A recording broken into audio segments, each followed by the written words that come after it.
Boker Tov et Shavuot Tov. Nous sommes dans Shabbat d'Afsala Gimel Amud Aleph.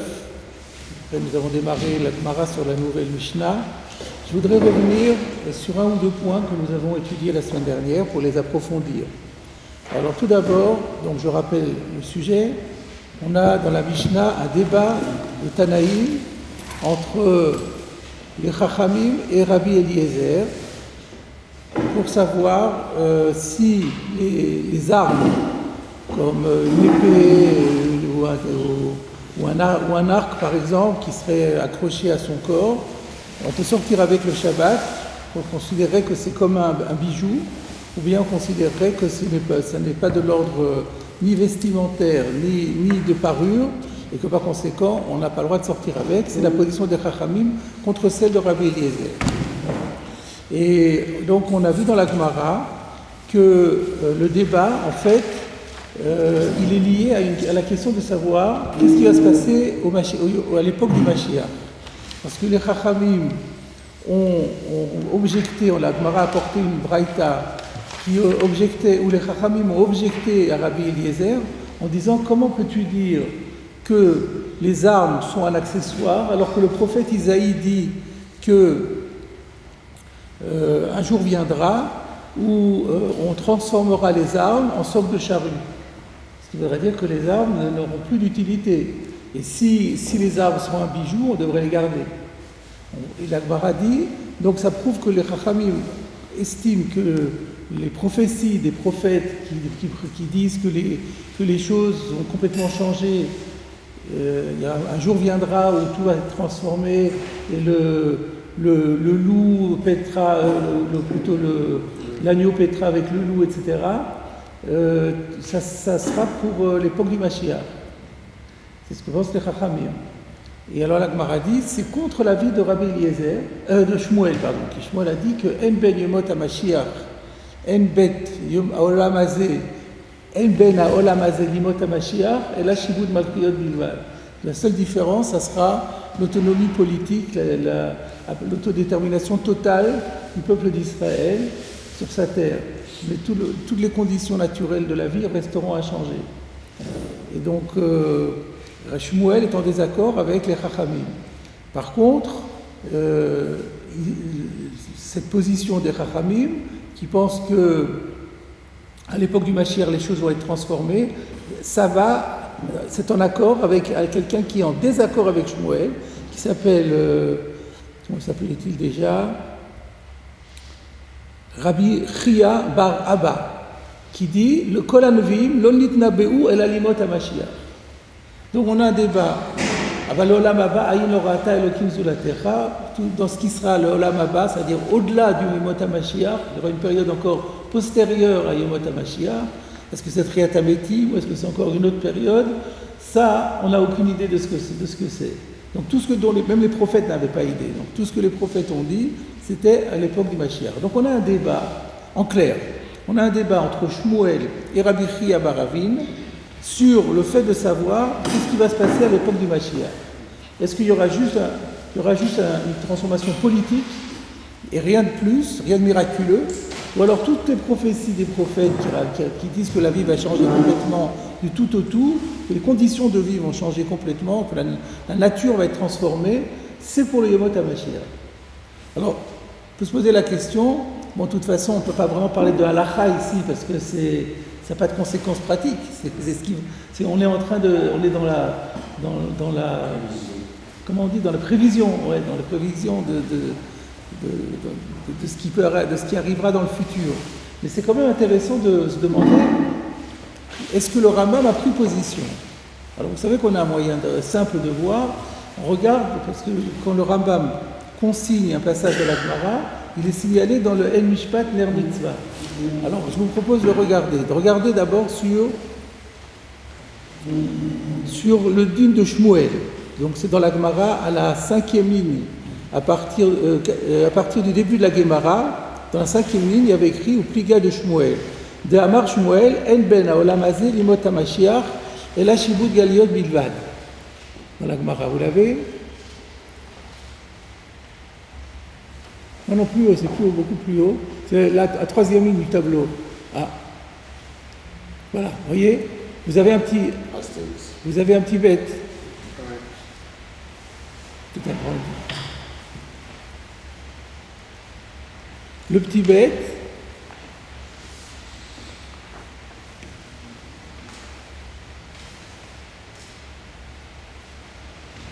alors, le petit bête renvoie à Maïmonide, Perek Yudbet, Milchot Melachim Alachabet. Donc ça laisse entendre que le Rambam est possèque que, comme Shmuel, qu'il n'y aura rien qui va se passer au Yom HaMashiach, ce n'est l'autonomie politique d'Israël. Maintenant, on regarde l'avis opposé de le Sayaleh, le Rabbi Chia Baraba, de Amar Rabbi Chia Baraba, Gimel, vous avez un Gimel aussi. Et là, vous avez Maïmonide, Perekhet, Milchot Tshuva, Al-Chazaïn. Déjà, ces deux choses-là posent un problème. On dirait que le Rambam possède à la fois comme Shmuel et à la fois comme Rabbi Chia Baravim, alors que la Gemara dit qu'ils sont en désaccord. Qu'est-ce qu'on fait là? Alors je voulais vous proposer de lire le Rambam, il est intéressant, de lire ces deux références du Rambam. Donc je vais vous la lire parce que on ne peut pas vous la mettre au tableau, mais je l'ai sur mon téléphone. Donc je vais vous lire le Rambam. Donc d'abord je prends la première référence, Perek Yudbet, Milchot Melachim, Alachabet. Donc l'Ilchot Melachim, c'est le dernier livre du Sefer Mishneh Torah du Rambam, où il parle notamment donc, de ce qui va arriver, c'est les lois sur les rois. Donc comme il y a les rois passés, il y a aussi le roi futur, donc le Mashiach. Et voilà ce que dit le Rambam. Perek Yudbet, Alacha Aleph, d'abord. Là, il signale que l'Alachabet, il faut commencer par l'Alacha Aleph. C'est intéressant de le lire, c'est intéressant si vous avez la référence de le voir dans le texte. Ali ale à la lèvre, qui ne te viennent pas à l'esprit, chez Bimot à Mashiach, de penser qu'à l'époque du Mashiach, Yibatel davar miminago shel olam, quelque chose va être aboli par rapport à la marche habituelle du monde. O yiyesham chidush b'maaseh boreshit, ou qu'il y ait quelque chose d'une transformation par rapport à l'œuvre de la création. Et là, olam kominago Noël. Le monde va continuer à se comporter comme d'habitude. C'est Shmuel, ça, en plein. Il pose la question. Veze shenemar beyeshaya, vegar ze'ev im keves, venamer im gedi irbat. Mais alors, le verset du prophète Isaïe qui dit que le loup habitera avec l'agneau et le tigre avec le chevreau Petra. Qu'est-ce qu'on fait de ce verset? Machal vechida. C'est Machal, c'est une parabole, et Chida, c'est une énigme, une devinette. C'est une parabole, mais on ne nous a pas donné le sens de la parabole. Ça, c'est quelque chose qu'on n'a pas vu dans la Gemara. Parce que dans la Gemara, on a dit, soit on a sous-entendu, soit que... Donc, c'est vrai que la Gemara, on n'a pas demandé à Shmuel, on n'a pas dit à Shmuel, et qu'est-ce que tu fais des psukim alors, mais on avait deviné, parce que Rabbi Chia Baravin, quand il avait dit le contraire de Shmuel, il avait dit que c'est obligatoire de dire que les prophètes parlent de Yomot HaMashiach, parce que ce qui viendra dans l'Olam Haba, personne ne le sait, même les prophètes ne le savent pas. Alors, on ne savait pas quelle était la réponse de Shmuel, on avait pensé que Shmuel répondrait que non, le prophète savait ce qui se passerait dans l'Olam Haba. C'est comme ça qu'on a expliqué la semaine dernière. On avait dit, Shmuel dira, non, c'est pas du tout. Toutes les prophéties, Isaïe, etc., c'est pas pour Yomot HaMashiach, c'est pour plus tard, qu'on appelle Olam Haba. Voilà ce qu'on avait compris. Et là, le Rambam nous donne un autre chat dans Shmuel. Quand Shmuel, qu'est-ce que Shmuel répondra à Rabbi Chia Baravin qui dit mais l'Olam Haba, Aïn Lorata Elokim Zulatecha, il n'y a que Dieu qui sait ce qui va y avoir dans l'Olam Haba. Aucun homme ne l'a jamais su, et ne le saura jamais jusqu'à ce que ça se produise. Réponse, c'est vrai, mais ce qui est écrit dans le prophète, c'est pas à prendre au sens propre. C'est une parabole dont il faut encore décrypter la signification. Et alors il va le dire, Inyan Adavar. Et en fait, l'idée qu'il faut comprendre à travers ces paraboles, chez Yiyu Israël, Yoshvin la Vetar Imreshae Akum Ameshulim Kezeev Venamer. L'idée, en fait, c'est simplement que Israël habitera en sécurité avec les impies parmi les non-juifs qui sont comparés à des loups et à des tigres. Que même parmi ceux des nations, toutes les nations ne sont pas comme ça, mais il y a parmi les nations des Rechaïm qui sont comparables à des loups et à des tigres, eh bien, à l'époque du Mashiach, tout ce monde-là vivra en paix.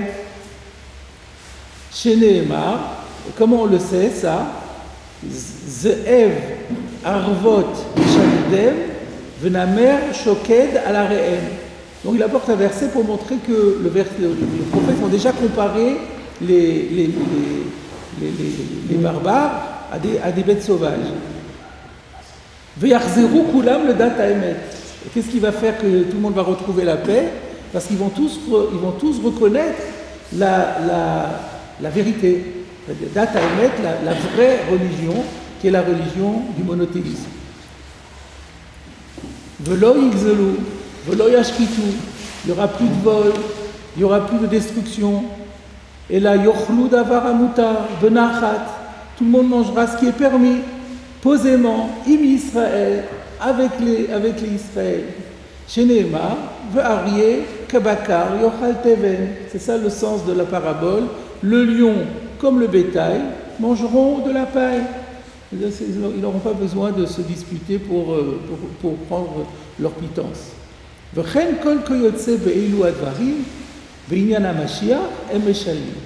en va de même pour tous les versets qui parlent de l'époque messianique, ce sont que des paraboles. Et lorsqu'arrivera effectivement l'époque messianique, il va dans la colle le Ezedavar à Yamashal. Alors là, tout le monde pourra comprendre en détail, chaque détail à quoi correspondait la parabole. Là, on donne les choses en général, mais l'exactitude de la parabole, on la vérifiera au temps T. Ou Ma'inyan Rabzu Be'en, on arrivera à décrypter quelle était l'allusion. Donc voilà déjà un certain nombre d'acquis dans le Rambam. Le Rambam est posé comme Shmuel, et il explique que tous les versets des prophètes, c'est pas comme on a dit la semaine dernière, c'est pour le Olam Haba. Non, c'est bien pour Yemot HaMashiach.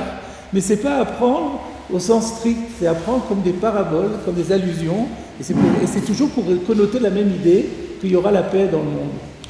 Et la reconnaissance du judaïsme. Est-ce que c'est pas contradictoire avec Gog et Magog? Parce que j'avais compris la semaine dernière que vous disiez Gog et Magog, ça arrive après l'arrivée du Mashiach. Non, pas du tout. Ah non, c'est avant. Non, avant. Gog et Magog, c'est bien précisé dans les prophètes que c'est au début. On parle du Mashiach parce qu'il n'est pas encore reconnu. D'accord. Quand le Mashiach va commencer à se déclarer, ça va entraîner une coalition de tous les peuples contre lui. D'accord. C'est ça qu'on avait dit la semaine dernière. Quand on dit Yemot HaMashiach, c'est une fois que le Mashiach a été reconnu comme tel, et à ce moment-là, et c'est de ça dont parle le Rambam. Quels sont les mots dans les versets qui permettent de dire que c'est une parabole? Rien. Donc c'est quoi? C'est comme un joker? On dit tiens... Ah non, la Gemara, c'est vrai que vous n'étiez pas là la semaine dernière. Shmuel a démontré, Shmuel l'a prouvé. Il avait dit, parce qu'il y a deux versets qui sont contradictoires par rapport aux pauvres. Il y a un passage qui dit qu'il y aura toujours des pauvres, et il y a un passage qui dit qu'il n'y aura plus jamais de pauvres.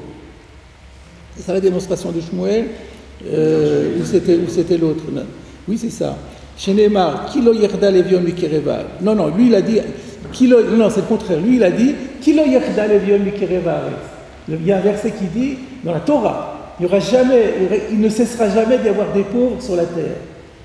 Donc la pauvreté et richesse resteront toujours. Donc ça prouve que c'est suffisant pour prouver qu'à l'époque du Mashiach, il n'y aura pas de transformation. Sinon, la première des transformations serait que tout le monde au moins se retrouve aisé dans l'aisance. Eh bien, ça ne sera pas le cas. Bon, alors de là, on peut déduire que rien ne va changer. C'était ça la démonstration de Shmuel. Et l'autre va lui dire, mais il y a un autre verset qui dit le contraire. Alors, ensuite, maintenant on arrive à la Lachabet. Donc, je ne sais pas pourquoi le Mishpat a dit à la Lachabet, la Lachalef était déjà édifiante. C'est pour ça que j'arrive à retrouver où vous en étiez. Amrou Chachamim. Et là, maintenant, il cite les mots. Parce que là, voilà la réponse à ma question. Parce que là, il va citer nommément Shmuel. Si on avait le moindre doute que le Rambam était en train de se référer à l'enseignement de Shmuel, alors voilà maintenant la suite du Rambam. Amrou Chachamim, Ein ben haolam hazeh limot hamashiach, ela shibud malchiot bidvar. Yerae mipshutan shel divrei hanaviim. Il semble, si on s'en tient au sens obvi des paroles des prophètes, Shebitrilat, ben voilà la réponse à votre question. Shebitrilat yemot hamashiach, au début de l'époque messianique, Tiyeh milchemet Gog ou Magog. Il y aura d'abord la guerre de Gog ou Magog. Veshekodem milchemet Gog ou Magog. Et avant qu'il y ait encore cette guerre de Gog et Magog, il y a Mod Navi, le Yacher Yisraël ou le Achim Libam. Il y aura un prophète, dont on ne dit pas le nom, qui aura pour vocation de redresser, de rendre droit Israël sur le plan moral, ou le Achim Libam, et d'affermir ou de préparer leur cœur. Chez Nehemar, Ine Anochi Sholeach Lachem et Elia, etc. Ve'enoba lo le tameh ataor velo le taor atameh. Ce prophète ne va pas venir changer la halacha, dire que ce qui était pur va devenir impur, ce qui était pur est purifié, ce qui était impur. Velo livsol anashim shem b'cheskat kashrut. Il ne va pas déclarer des gens qui étaient kasher pasoul. Velo le arshir mishir zukub sulim, ni le contraire. Et là, la soum shalom baolam. La seule vocation de ce prophète sera d'instaurer la paix dans le monde. Chez Nehemar, Ve'eshiv lev avot albanim, il ramènera le cœur des pères sur celui des fils. Ve'yesh min hachachamim, she'omrim, shekodem biat hamashiach yavo Eliyahu. Il y a certains sages, le Rambam dit je ne suis pas, il y en a d'autres qui disent le contraire, je ne prends pas position. Il y en a qui disent que avant la venue du Mashiach, ça viendra Eliyahu, Hanavi. Et là, la suite du Rambam est connue. Et tout ce genre de choses, Lo yeda adam erhiye atchehiyu. Personne ne peut savoir exactement comment ça va se passer avant que ça ne se passe. Chez Dvarim stumim en et tzelanvim, parce que les choses n'ont pas été clarifiées dans les prophètes. Gam hachachamim elaim kabbalah bedvarim. Et les chachamim n'ont pas reçu de tradition là-dessus. Et là, le Fi'echab Psukim, il se base uniquement sur les versets. Ou le Fi'echab Yeshlaim Achloket, c'est la raison pour laquelle il y a des débats sur ce sujet, parce qu'on n'a que les versets sont sujets à diverses interprétations. Valkol Panim, dans tous les cas, En Sidur Avayat Dvarim Elu, Velo Digdukeen Ikar Badat.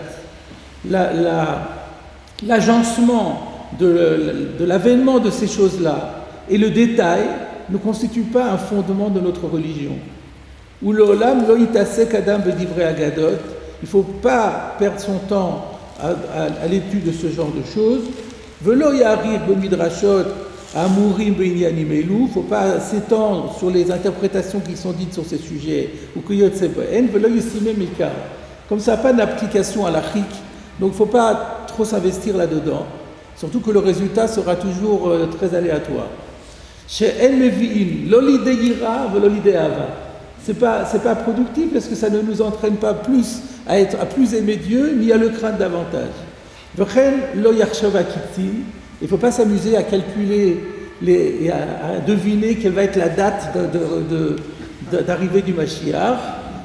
Amrou Chachamim, c'est le Chachamim la Gemara dans Sanhedrin qui dit Tipach Rucham shel mochashvei kitzin. C'est très dur. Tipach Rucham que ceux qui s'amusent à calculer la date de la fin, eh bien, Tipar Rucham, qu'ils disparaissent. Et là, Yochake, on attend, Veyamin Birchal Alava. L'essentiel, c'est de croire que le Mashiach va venir. Ani Ma'amin, le Biat HaMashiach, Fapishemit Mamea, etc. Voilà les deux. Je pense que c'était utile de lire ce passage-là. Et donc, c'est encore mieux si vous le relisez dans les mots en rentrant chez vous, parce que c'est vraiment des passages d'anthologie. Donc là, les choses ont l'air d'être acquises. La halacha, elle est comme Shmuel, que En ben Yemot HaMashiach, Yolom Hazeh Yemot HaMashiach, et là, Shibud Malchiot Bilvad. Rien ne va changer.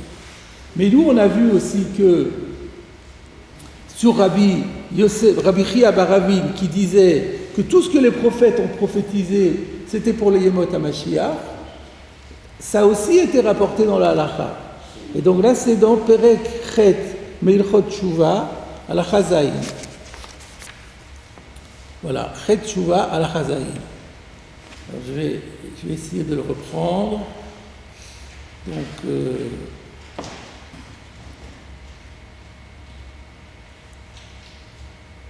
alors c'est dans Sefer Hamada, Ilchot Tshuva, Perek Chet, c'est ça, halakha Zayin.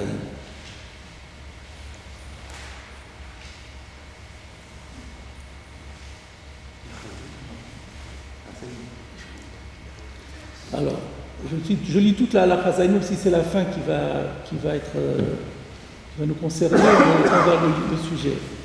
Kama David veitava l'chaye olam haba.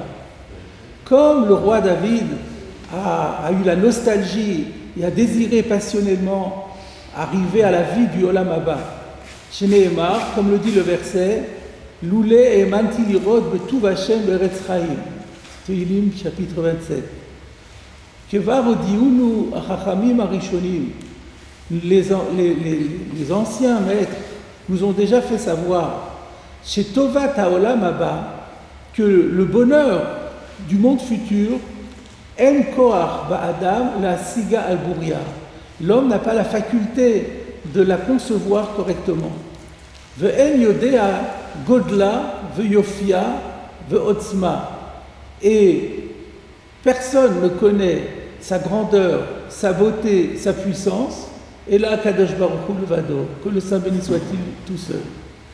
Ve chez Kol HaTovot, chez Mitnabeim Ba'em Anvim le Israël, et que tous les bienfaits que les prophètes ont prophétisés par rapport à Israël, Einan Ela le Dvarim chez Begouf, il s'agit que de choses matérielles, physiques, chez Neinin Ba'en Israël Yemot HaMashiach, dont jouiront les béné Israël à l'époque du Mashiach, Bisman Shetashuv Amemshala le Israël, à l'époque où l'autodétermination reviendra à Israël. Aval Tovat Chaye Olam Haba, mais le bonheur du monde futur, elle la RR Vedimayon, elle n'a pas de valeur, de comparaison. Velod Dimua Anviim, et les prophètes n'ont pas cherché à la comparer que des Sheloïfretou au Tab d'Imayon, de peur de l'affaiblir, de l'amoindrir par une comparaison. C'est tellement énorme que rien n'est comparable. Ou chez Yeshayahu Amar, Aïn Orata Elokim Zulatecha, c'est ce que Yeshayahu a dit, que aucun œil d'un prophète n'a pu voir ce qui se passera dans l'Olam Haba à l'exception de Dieu.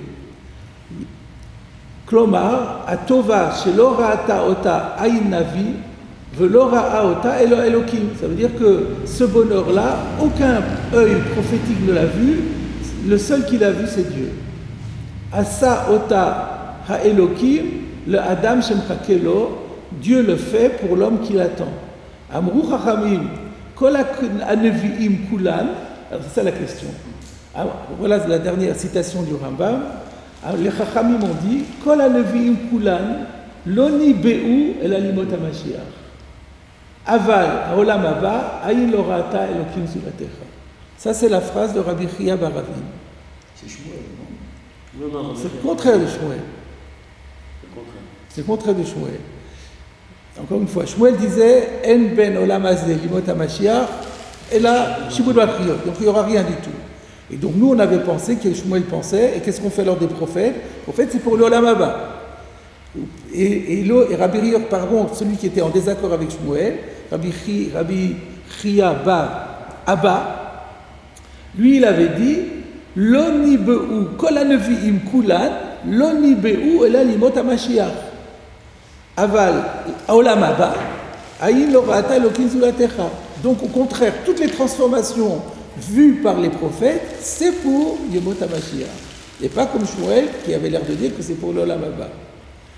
Et donc tout le monde demande, Kesef Mishneh, Lechem Mishneh, il dit, mais le Rambam se contredit notre Gemara de Shabbat. Ils ne répondent pas.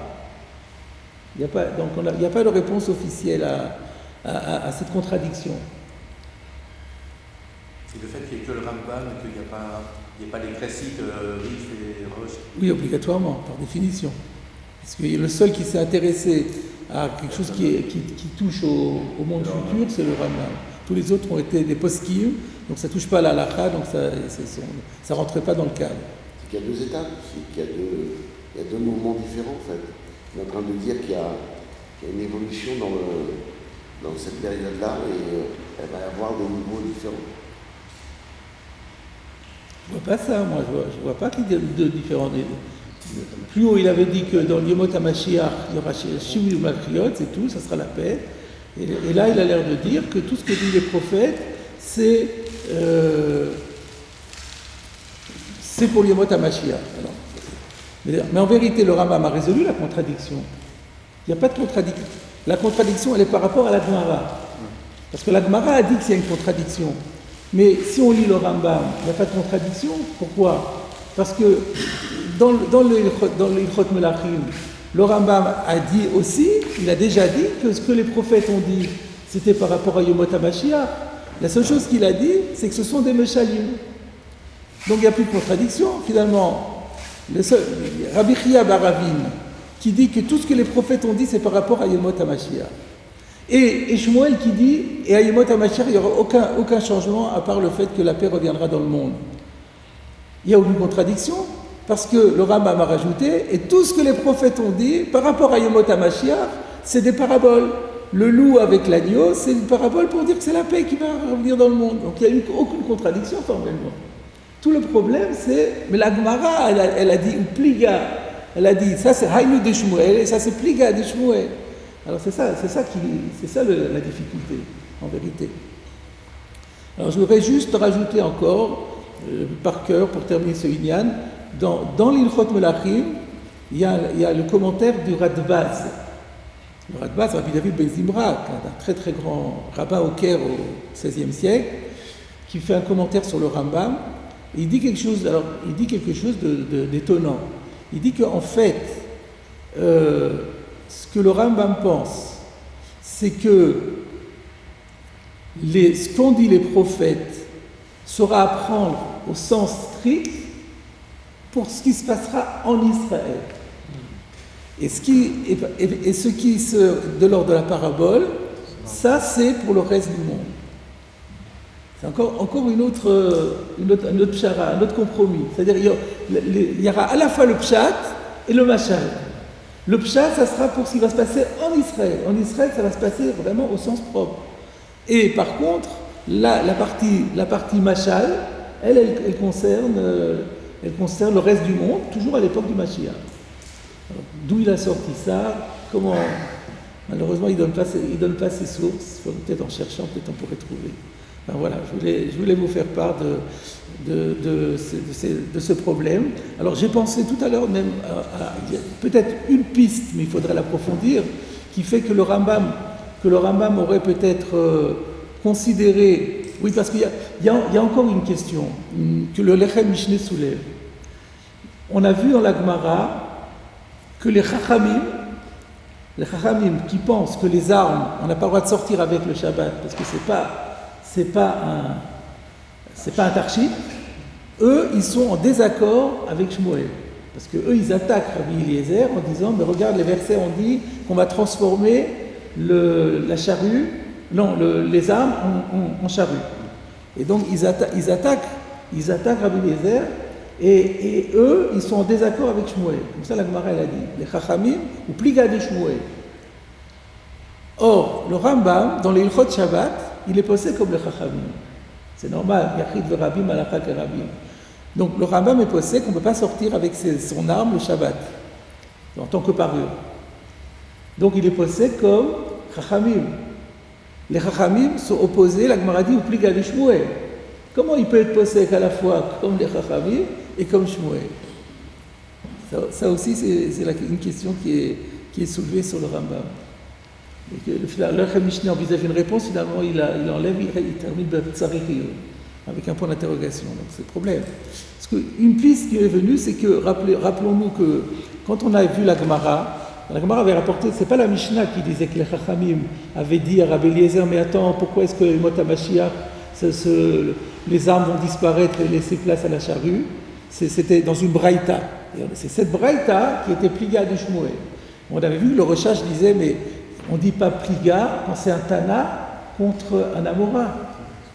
En général, un Amora, il doit s'effacer. Comment ça se fait qu'il ne s'efface pas? Alors le Rochash avait dit deux solutions, soit que cette braïta, elle n'est pas fiable, elle n'était pas répertoriée, c'est pour ça que Shmuel maintient cette position, soit que pour des problèmes qui ne touchent pas la halakha, les Amoraïm peuvent être en désaccord avec les Tanaïm. Alors je me dis que peut-être la contrainte du Rambam, c'était celle-là. C'est-à-dire que puisque Shmuel a dit ça, connaissant cette braïta, il n'en a pas fait cas, donc il considère que les Chachamim n'ont jamais dit cela. Donc ça répond déjà à la question du Lechem Mishlei. On peut faire halakha comme les Chachamim. Shmuel, Rambam s'est posé la question, mais Shmuel, il a vu la Mishnah. Il va pas être relègue sur les Chachamim de la Mishnah, c'est pas possible. Il y a Yachid Rabim Balachak Rabim. Donc si Shmuel a maintenu ses positions, c'est qu'il a considéré que les Chachamim étaient d'accord avec lui. Et c'est sur cette base que le Rambam a dit, je fais halakha comme Chachamim et je fais halakha comme Shmuel. Voilà quelques éléments de... Est-ce que le Rav Kook a commenté ces passages-là ou pas Je ne me rappelle plus, mais si je n'ai pas noté, c'est qu'il n'y avait rien de particulier. En tout cas, il n'a pas cité le Rambam, il a cité la Gemara qu'on a vue. Mais je ne me rappelle plus, mais encore une fois, s'il y avait quelque chose de notable, je l'aurais cité. Alors ça, c'est un premier point. Maintenant, on a terminé ce passage. Et je voudrais revenir sur le passage de la Gemara sur lequel on avait terminé. Je propose de le revoir dans les mots de la Gemara pour nous rafraîchir la mémoire. On va reprendre dans la Gemara.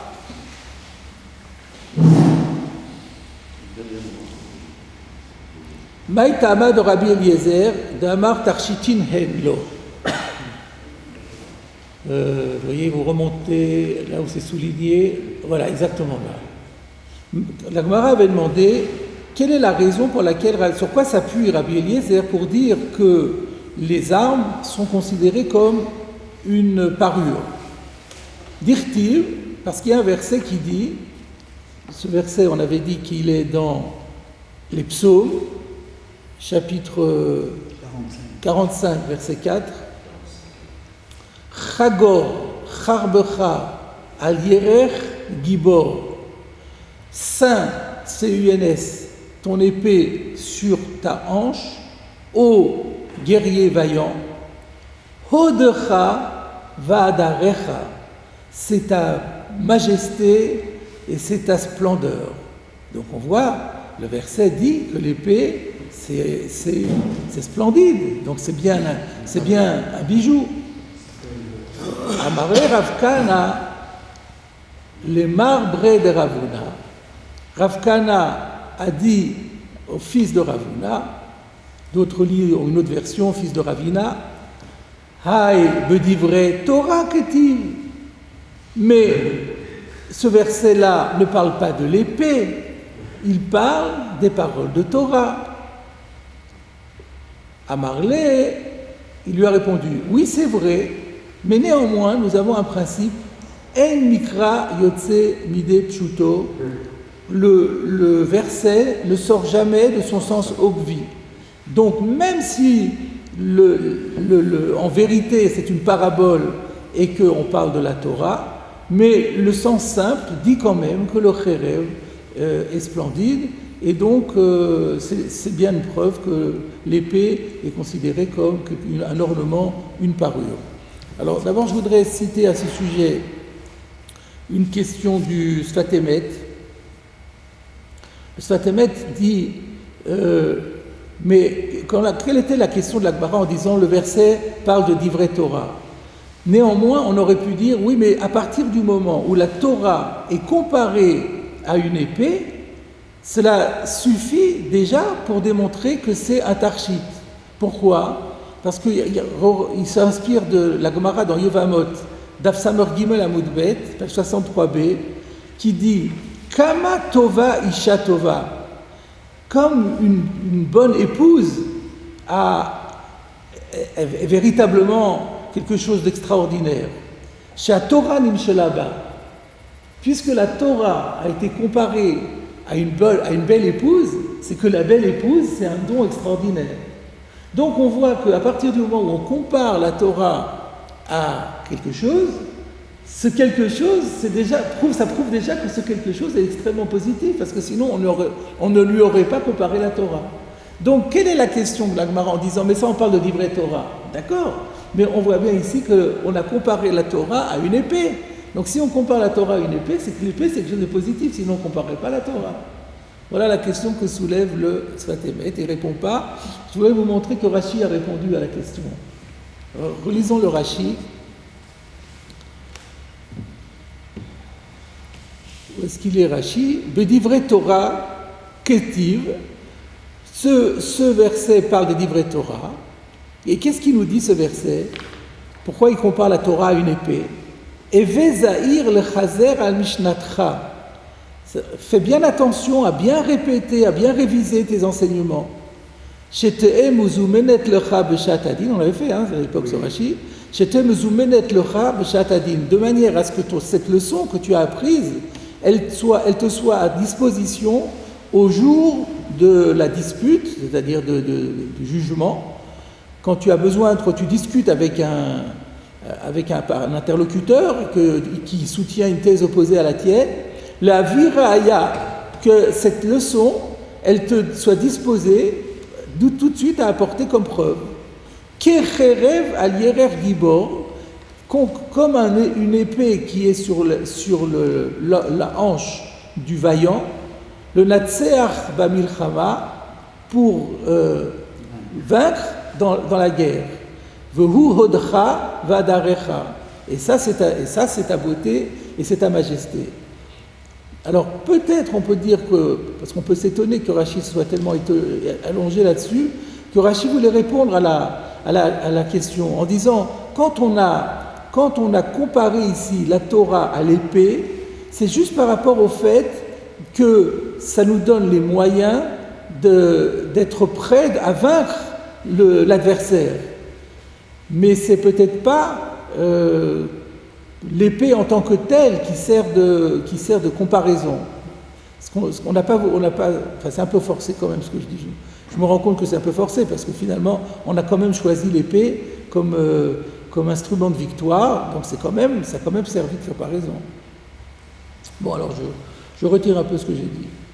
Et donc la Gemara a répondu En mikra yotze midei pshuto. Alors je continue la Gemara maintenant. Amar Rav Kana, le même Rav Kana qui avait posé la question et à qui on a répondu En mikra yotze midei pshuto, a dit Kadavina bartmanes reshnin. Quand j'avais 18 ans, Vavagamir Nale le Koulé Hachas, je connaissais déjà toute la Gemara. Enfin, la Gemara, elle n'existait pas, elle n'était pas écrite encore à l'époque, mais je connaissais tous les commentaires de la Gemara. Velo aveyadana de En mikra yotze midei pshuto adashta. Mais par contre, ce principe-là, moi, je l'ignorais. Je connaissais toute la Gemara, mais je ne connaissais pas. Alors, quand on dit qu'est-ce qu'il entend par la Gemara, il n'y a pas écrit dans Rashi. Je ne connaissais pas ce principe de Mikra Yotze Midei Pshuto. Alors la Gemara demande Maïkamash Malan. Qu'est-ce qui vient nous apprendre en nous disant cela? De l'Igmar Inish Ve'adar Lisbar. Qu'il faut suivre son exemple, qu'il faut d'abord étudier les textes et ensuite seulement se permettre de raisonner. Donc c'est ce qu'il avait fait. Il avait étudié, il connaissait tous les textes, mais il avait une question sur le texte. La question était, mais comment est-ce qu'on peut dire que Rabbi Eliezer s'appuie sur ce verset? Ce verset, il ne parle pas des armes, il parle des Divrei Torah. Il avait une question, mais il n'a pas approfondi, parce qu'il faut d'abord connaître les textes et ensuite seulement réfléchir à leur compréhension. Voilà ce qu'on avait vu la dernière fois dans la Gemara. Donc Rav Kana se donne un exemple en disant, voyez, moi, je ne savais pas le principe de Mikra Yotze Midei Pshuto, mais c'est bien, parce que d'abord on étudie le chomer, on étudie de la matière, et après on approfondit.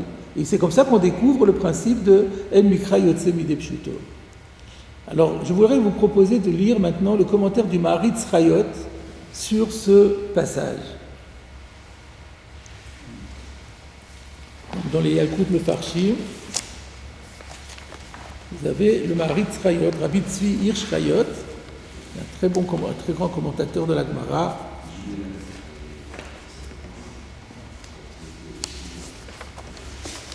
De quelle époque Je dirais 19e siècle, je pense. À vérifier quand même.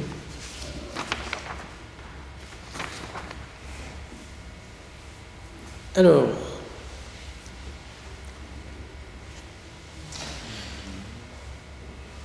vous avez c'est un paragraphe assez conséquent, assez intéressant.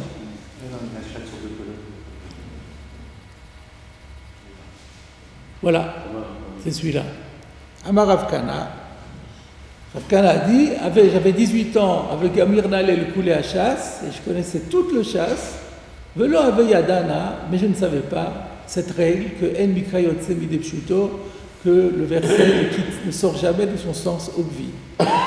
Nirtav Betzido, Nunbet, ça veut dire non pas nota bene, mais Nirtav Betzido, c'est écrit en marge. Ach de En Mikra Yotze Midei Pshuto, ou Klal Gadol Batorah. Mais cette règle de En Mikra Yotze Midei Pshuto, c'est une grande règle dans la Torah. Donc, comment est-ce que Rav Kana peut dire j'ai étudié toute la Torah? Il ne connaissait pas cette règle. C'est une grosse question. Là, il a l'air de dire d'abord j'ai étudié toute la matière, je connaissais tout le chasse, et après j'ai réfléchi ou j'ai raisonné. Oui, mais attends, tu connais tout le chasse et tu sais pas quel Mikra Yotze Midei Pshuto, qu'est-ce que tu as appris alors? Alors, la preuve, alors il s'agit de prouver que Mikra Yotze Midei Pshuto c'est une grande règle dans la Torah. C'est contradictoire. Oui. Ben voilà, c'est ça. Si c'était une trouvaille, un chidouche, mais c'est pas un chidouche, ça fait partie des bases de l'étude. Alors il va le démontrer. On pourrait dire, mais non, c'est quelque chose de nouveau, c'est une nouveauté. Il dit non, c'est pas une nouveauté, c'est quelque chose de basique, de imloken. Parce que si on ne l'avait pas, on ne disposait pas de ce principe à la base, Nuchal Lefaresh Kol Mitzvot Torah, Shen Kavanatam Kipshutam. Si on n'a pas cette règle, puis il faut tenir compte du sens simple, du sens obvi du texte, eh bien on pourrait expliquer toutes les mitzvot de la Torah en disant qu'il ne faut pas les comprendre au sens simple. V'yitbatlu kol mitzvot sheba Torah chas v'chalila. Si on n'a pas ce principe-là, eh bien on peut annuler toutes les mitzvot de la Torah, on les fait disparaître. On va donner des exemples. Comment mitzvot mila? Prenons la mitzvot mila, c'est à propos puisque on l'a vu hier dans la paracha. Il faut remonter plus haut. Nefaresh akavana, on pourrait très bien expliquer le verset qui dit que ne maltem, comment ou maltem et torlat le vafrem. Que quand la Torah parle de circoncire le prépuce, il s'agit du prépuce du cœur. Comme on voit par ailleurs, la Torah parle de orlat alev. Ah bon? Eux, ils ont compris comme ça? Ah oui, les chrétiens, ils ont comme ça, ils ont compris, ben voilà. Alors, donc notre réponse, c'est En Mikra Yotze Midei Pshuto. Donc si on disparaît En Mikra Yotze Midei Pshuto, ben voilà. Autre exemple, Ukshartam l'ot al yadecha, en parlant parce que nous savons que c'est les tefilin, tu les attacheras comme signe sur ton bras, Aïnou zochira belibo. C'est apprendre les attacher dans son cœur, c'est-à-dire s'en souvenir. Et voilà, donc toutes les mitzvot les plus basiques disparaissent. V'ayin tshuvot ha-Rashba, veuillez vous consulter les responsables du Rashba, Siman Tav Tet Vav, chapitre 415, Echerim, comme il a excommunié littéralement, Elou, Hamotziim, Inyane, Sipure, Akorot, Bedivre Torah, Mipashtab. Ceux qui font sortir tous les sujets qui relatent des événements dans la Torah, ils les font sortir du sens simple, le Farsham Bederer Drush, en l'expliquant que c'est des allégories. Il y avait aussi toute une méthodologie considérant à dire qu'il ne faut pas prendre au premier degré tous les événements de l'histoire relatés par la Torah, il faut les considérer comme des allégories. Par exemple, de Avraham et Sarah à Enuchom et Vetzura. J'aimerais dire qu'Avraham et Sarah n'ont jamais existé, mais qu'Avraham c'est la forme et Sarah c'est la matière. Et ce sont deux thèmes philosophiques fondamentaux et que la Torah est en train de développer la théorie de la forme et de la matière. Mais que Avraham et Sarah n'existent pas. Et ça, donc ça aussi, ce qui va à l'encontre de ça, c'est En Mikra Yotzei Midei Pshuto. Donc il est en train de dire que En Mikra Yotzei Midei Pshuto, c'est un des principes les plus élémentaires de la connaissance juive. Si on ne l'a pas, tout est perdu. Donc la question, il est toujours en train de construire sa question. Va'ayin Ramban, confère également le Ramban Sefer HaMitzvot sur le commentaire du Sefer HaMitzvot de Maïmonide, Shoresh Sheni, deuxième Shoresh, Lo Amrou, qui fait un commentaire intéressant et qui dit Lo Amrou en Mikra Ella Kipshuto. Faites bien attention, le principe n'est pas le verset, il n'y a dans le verset que le sens simple. C'est pas ça qu'on a dit. Rak en Mikra Yotze Midei Pshuto. Ce qu'on dit, c'est que le verset ne sort pas de son sens simple. Mashma, qu'est-ce qu'il veut dire par là? Da Kavana, l'idée de Shneem Emet, c'est que les deux sont vrais. Pnimi v'chitzon. Il y a le sens extérieur, c'est-à-dire le sens superficiel, et après il y a un sens profond. Ce qu'on appelle, nous, on sait qu'on a le pardes, le pshat, le remez, le drash, le sod. Tout est authentique, mais ils sont tous valables, et on va du superficiel vers le profond. Ve'yisbol hakatuv shne'em. Et le verset, en fait, supporte littéralement les deux significations. Ragbe pa'amachat, il n'y a qu'une seule fois. Amrou al-pi ha-kabbalah, où les Chachamim ont dit, en se basant sur la tradition reçue par Dieu, dans Yevamot, page 24b, Afalga de Bechol ha-Torah, en mikra yotzei midei pshuto, bien que dans toute la Torah, on tienne toujours compte du sens simple du verset, Be'achra, il y a ce verset-là qui va suivre, fait exception, de Vaya Abechor Asher Teled. Il s'agit du Yiboum. Quand vous connaissez l'histoire, le Yiboum, le Lévira, lorsque un mari décède sans avoir de progéniture, alors il doit épouser, sa femme, sa veuve, doit épouser son frère. Et alors le verset dit Va'aya Abechor Asher Teled, le premier enfant, l'aîné, qui naîtra, Yakoum al-Shem Achiv, se dressera au nom de son frère. Et la Gemara demande, qu'est-ce que ça veut dire? Est-ce que ça veut dire qu'on va lui donner le même nom que le frère? C'est-à-dire le frère c'est le défunt, Yakoum al-Shem Achiv Amet. Est-ce que ça veut dire qu'on donnera à l'enfant le nom du défunt? C'est ça, d'après le sens, c'est ça le sens. Yakoum Abechor Asher Teled, le premier enfant qui naîtra, Yakoum va se dresser al-Shem au nom, Achiv Amet, du frère du père qui est défunt. C'est ça le pshat. Est-ce que c'est par rapport au nom ou est-ce que c'est par rapport à l'héritage? Ou est-ce que ça veut dire que c'est lui qui héritera des biens laissés par le défunt? Et là, on a un enseignement qui dit Amarava de Bezé Atia Xerashava. Il y a une Xerashava, une déduction fondée sur une analogie de termes de Mafka mi pashte le gamre. Parce qu'il y a écrit Yakoum al-Shem Achiv Mechalato, et il y a aussi écrit Yakoum par rapport à la Nachala, je ne me rappelle plus exactement. Et donc de là, on déduit qu'il s'agit de Nachala et pas de Shem. Voilà, donc il y a eu un cas, parce que là-bas, il y avait une dracha spéciale, une Zerachava, qui disait « Attention, le verset n'est pas à prendre au stricto sensu. » Mais sinon, on n'a pas le droit de faire sortir le verset de son sens simple. Donc, la question revient, on a démontré amplement, donc c'est intéressant ce Maharitz Rayot, parce qu'il montrait l'importance de ce principe de En Mikra Yotzei Midei Pshuto. Donc, comment Rav Kahana a-t-il pu ignorer un principe pareil, alors qu'il disait avoir étudié toute la Torah, connaître le chasse entier? Il n'y a pas un autre cas quand on fait compter le Homer à partir du Shabbat et c'est pas vraiment Shabbat? Non, non, parce que là, oui, je comprends, mais parce que comme le Yom Tov a aussi été appelé Shabbat, donc ça se discute là-bas. Tandis que là, Yakoum al-Shem, on parle vraiment de Shem. Il y a plein de fêtes dans la Torah qui sont appelées Shabbat. Donc là, il y a une ambiguïté, mais il n'y a pas. On peut dire que c'est ça le pshat. Comment peut-on faire le débat entre une lecture karaïte et une lecture pshat?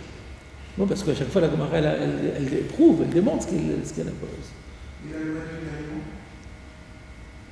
Oui, pareil. Chaque fois, il y a des drachotes. Il y a des drachotes qui permettent de prouver que c'est. Alors, mais là-bas, chaque fois, on explique aussi que c'est que, par exemple, en donnant l'argent, on a remplacé on a indemnisé pour la chose. Donc ça ne casse pas complètement le sens. Ça s'appuie sur le verset. Ve'ulam. Alors, en vérité, Kan, ici, à Kavana, l'intention de Rav Kahana aya savour de klalze lo yitachen rak bedinim ve'alachot o be'ikarei Torah. Alors donc il faut comprendre ce que disait Rav Kahana. C'est pas qu'il ignorait totalement le principe de Mikra Yotzem de Pshuto, bien sûr que non. Mais il pensait que cette règle, ce principe, n'était applicable que dans le domaine de la halacha, bedinim ve'alachot, ou be'ikrei Torah, ou lorsqu'il s'agit des grands principes de base du judaïsme. Aval bedivrei melitza veshir. Mais si il s'agit d'un texte qui est lui-même un texte poétique et un texte de melitzot qui est tout entier fait de paraboles. Be'elu adrush huika. Donc quand on est dans un livre de psaumes qui est tout un livre de poèmes, qui par définition, dans le poème, fonctionne par symbolique. Là, il pensait que ça n'a pas de sens de dire que le sens simple est le premier sens, parce que non, le premier sens, c'est justement la partie parabolique. Ou comme chez Amrou Chazal, Resh Midrash Chazit, ou Midrash Kohelet. D'ailleurs, ça correspond à ce que nos maîtres ont dit au début du Midrash Chazit, c'est le nom d'un Midrash, ou Midrash Kohelet et du Midrash sur Kohelet. L'onitna divrei ayamim, et là le drouche. Comme ça le Midrash dit que le livre des chroniques n'a été dit que pour être interprété. Haïnou bezé adrouche ou ikar, c'est-à-dire que là, dans ce livre, c'est la partie midrashique qui est la base. Ken b'chosi freshir et asover ken. Donc lui, il pensait que dans tous les livres de cantiques, comme les psaumes, c'était applicable aussi. Et maintenant il a appris de Gambe divrei shira, que même lorsqu'on est dans des livres poétiques, dans les livres de cantiques, à Kavana, à Chitzona, Upshuta, hi ikeret, il n'en reste pas moins que le sens superficiel et obvi, c'est lui qui reste le basique. Comme chez Katav Bezé, à Rambam, Bagdamato, le Sefer Amoré, comme d'ailleurs Maïmonide, dans son introduction au livre Moré Nevuchim, le guide des égarés, de Biur Amikra Tapuche Zaav, le Mashkiot Kesef, Davar Dabour Alafanav. C'est un verset dans les Proverbes, je crois, chapitre 25, verset 11, qui dit des pommes d'or qui sont dans une couverture d'argent. Davar Dabour Alafanav. Je crois que j'ai noté, si ça se trouve.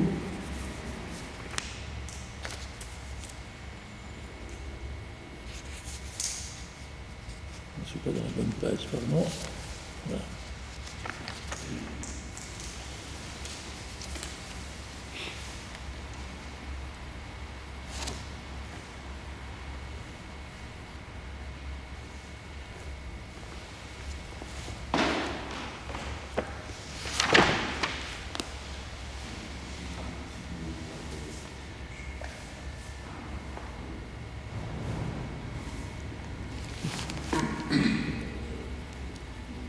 Voilà, le Rambam explique que Tapouar Shel Zahav Mochoussé Bakesef, le sens du verset, c'est comme une pomme en or qui est recouverte d'argent.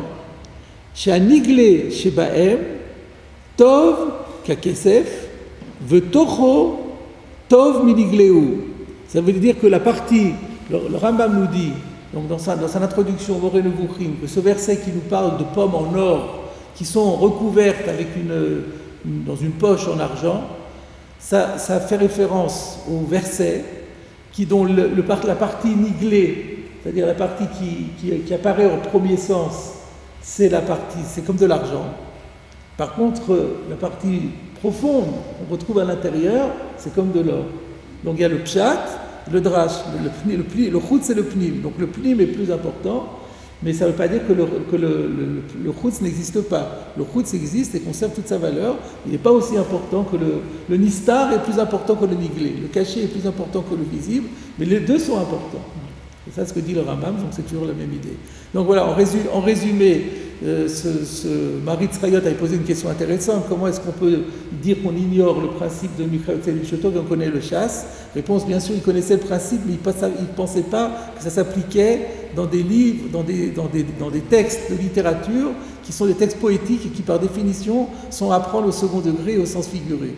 Et là, on découvre que même dans des livres qui sont à prendre au sens figuré, le sens simple garde ses droits. Quand il dit des dinim à la faute, ça veut dire qu'il n'y a plus le chat qui compte dans le dinim à la faute. Non, il y a le drash aussi, mais le drash ne va jamais à l'encontre du pshat. Ils sont conciliés tous les deux. Et d'ailleurs, on va développer ça. Maintenant, je vais vous lire un peu les commentaires qui ont été faits par les Acharonim sur ce principe de Mikra Yotzei Midei Pshuto, et qui va un petit peu clarifier encore davantage cette notion-là. Donc je vais vous citer le Maharal de Prague, pour commencer.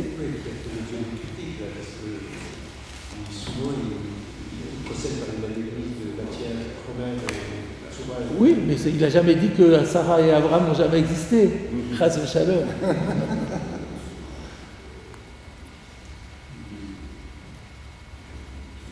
Alors, comment le Maharal je vais vous dire comment le Maharal expose le principe de En Mikra Yotzei Midei Pshuto. Dans son commentaire sur Shabbat, sur les Agadot Hashas, le Maharal a écrit des pérouges sur les Agadot Hashas, pas sur tout le Shas, mais sur pas mal de Masertot, dont la Masechet Shabbat. Alors, le Pshat, dit-il, est toujours le premier, celui qui s'impose à la compréhension en tout premier, si on emploie de la chronologie. Il vient avant le drash. C'est évident, quand on lit le verset, la première approche, c'est la compréhension première. Et de ce fait, vous voulez que je le dise en hébreu? Ça vous gêne pas que je le dise aussi en hébreu? Bon. Apshat ou yoter rishon le havana minadrash. Le pshat vient plus en premier pour la compréhension que le drash. Veimken tsarir sheyi apshat gamken emet. Donc ça nous oblige à comprendre, puisque c'est la première approche, la première compréhension qu'on a, c'est le pshat, on est obligé de dire que c'est la vérité.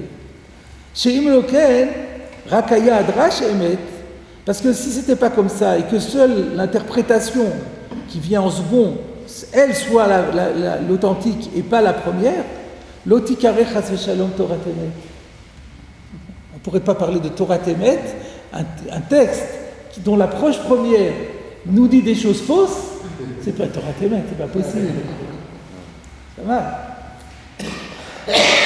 Ve'od, et de plus, Kilo aïta a Torah netuna rak lichidei ador ayodim drash. Si on disait que seule l'interprétation seconde du verset faisait foi, elle serait réservée aux initiés. Donc elle ne serait donnée qu'au Yochidei Ador, qu'à une élite, à une minorité de personnes dans la génération qui connaissent cette discipline du drash. Lo le Kol Israël, elle ne s'adresserait pas à tout Israël. Va Torah netuna le Kol Israël, la Torah elle a été donnée à tout le monde, Gadol v'Katan, au grand comme au petit. Le Fichach, Sarir Sheliye Apshat Emet. Donc c'est pourquoi c'est obligatoire que le sens simple soit vrai. C'est un raisonnement par l'absurde. Pourquoi absurde? Là, le raisonnement par l'absurde, c'est quand on fait une hypothèse, on arrive à une contradiction, c'est que l'hypothèse est fausse. Oui, mais je sais ce que c'est le raisonnement. Où vous voyez ici le raisonnement par l'absurde? Si on fait l'hypothèse qu'on ne prend pas le pshat comme étant la vérité, on arrive à une contradiction, c'est que... Oui, c'est ça, on arrive à une absurdité, c'est ça. C'est une forme de... Ouais. Non, enfin, j'ai l'impression... Oui, Il y a une contradiction si on fait cette hypothèse. oui, on pourrait dire ça comme ça, mais ouais. Est-ce que là, le point où on revient avec ce que avance Naval, on ne pourrait pas dire que pour le Yahid, enfin pour le commun des mortels, le pshat c'est la donnée immédiate, Oui. mais pour l'élite, le pshat n'est rien. Non, il n'est pas rien, c'est l'argent et l'or. Oui. C'est l'argent et l'or, c'est ce qu'on a vu. Oui. Ah non, mais en tout cas, ce qui veut dire, c'est qu'on ne peut pas dénier toute valeur au pshat, en disant le pshat n'existe pas. Comme ici dans la Gemara qu'on avait. On a dit que le kherev c'est beau. Si vous dites, ah non, le kherev c'est pas beau du tout, donc ça veut dire que le pshat il est faux complètement. Ça c'est pas possible. Ça s'impose aussi. Ça s'impose à tout le monde. On va voir encore plus après. Voilà. Le fichar tsarir sheya pshat emet, c'est la raison pour laquelle il faut que le pshat soit vérité. Ve'en mikra yotze midei pshuto. Alors, le El Aya va aussi faire un commentaire qui va prolonger en quelque sorte ce que dit le Maharal de Prague. Mais comme je suis déjà dans le Maharal de Prague, je termine le commentaire du Maharal de Prague, qui quitte un peu le domaine de En mikra yotze midei pshuto pour aborder la phrase à côté qui était, la Gemara avait demandé Maïka Mashmalan.